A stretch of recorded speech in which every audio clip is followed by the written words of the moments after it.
رسول اللہ صلی اللہ علیہ وسلم کی حدیث ہے کہ جو ذوالحجہ کا چاند دیکھے اور قربانی کا ارادہ رکھتا ہو تو وہ پھر اپنے بال ناخن نہ کاٹے۔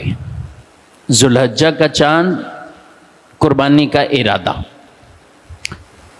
اس میں حاجیوں سے ایک مشابہت ہے کہ جیسے حاجی لوگ احرام باندھنے کے بعد ناخن نہیں کاٹتے، حاجی احرام کی نیت کر کے احرام باندھ لیتے ہیں تو بال نہیں کاٹتے جب تک وہ ارکان پورے نہ کر لیں۔ تو یہ حاجیوں سے ایک طرح کی مشابہت ہے۔ تو چاہے آپ احرام میں ہیں نہیں ہیں، آپ اپنے وطن میں ہیں، تو رسول اللہ صلی اللہ علیہ وسلم کی یہ حدیث ہے کہ بال ناخن نہ کاٹیں۔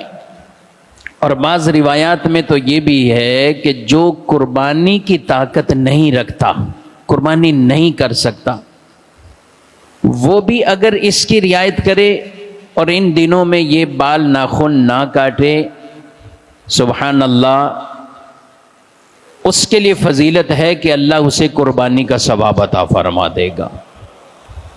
یعنی قربانی کی طاقت ہی نہیں اس کے پاس، غربت میں ہے، قربانی کا ثواب لیجیے، وہ یہ کر لے۔ اچھا، یہ عمل اس اعتبار سے کوئی فرض و واجب والا نہیں ہے، یہ بات بھی یاد رکھنی۔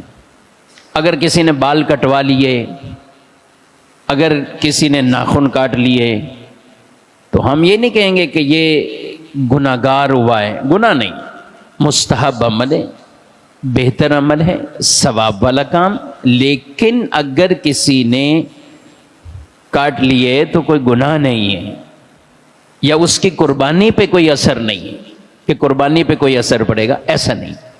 حدیث ہے اور فضیلت کی باب میں ہے، عمل کرنا سعادت کی بات ہے۔ لیکن بعض اوقات اتنی لوگ شدت کر رہے ہوتے ہیں کہ فرض نماز تو چھوڑ رہا ہے آدمی، دیگر فرض چیزیں چھوڑ رہا ہے، اور وہ صرف یہی دیکھ رہا ہے کہ بال نہیں کاٹے۔ تو بھئی فرض نماز تو فرض ہے، وہ تو عام واجبات سے بھی زیادہ شان اور فضیلت انہی فرائض کی ہے، تو اس لیے ان کے اوپر بھی عمل ہو اور یہاں بھی عمل ہو تو زیادہ بہتر ہے۔ کچھ ایسے ہوتے ہیں کہ جن کو ناخن کاٹے ہی اتنے دن پہلے ہی گزر چکے ہیں، اب ذوالحجہ کا چاند بھی آ گیا، پتہ چلا کہ اس نے پہلے سے ہی 1 مہینہ 35 دن ہو گئے ناخن کاٹا ہی نہیں، تو اب اسے یہ نہیں کہا جائے گا کہ یہ اب 10 دن چھوڑ کے رکھے۔ اس کے لیے شریعت کا حکم ہے کہ وہ 40 دن سے اوپر نہ ہونے دیں۔ اور یہ مسئلہ ہر وقت یاد رکھنا ہے، ناخن ہو یا ہمارے جسم کے غیر ضروری بال، رسول اللہ صلی اللہ علیہ وسلم کی اس پر جو حدیث ہے، فرمایا کہ یہ 40 دن سے اوپر اس کا نہ ہو، یہاں تک رخصت۔ اور اس میں جو سنت طریقہ ہے وہ 7 دن کے اندر، کہ صفائی ستھرائی یہ 7 دن کے اندر یہ معاملہ ہو۔ 15 دن تک کریں تو بھی جائز، لیکن اس کی ایک لمٹ بیان کر دی، اس سے آگے جائیں گے تو پھر گناہ گار ہوں گے، پھر گناہ کے اندر پڑ جائے گا۔ تو ان چیزوں کا بھی ہمیں خیال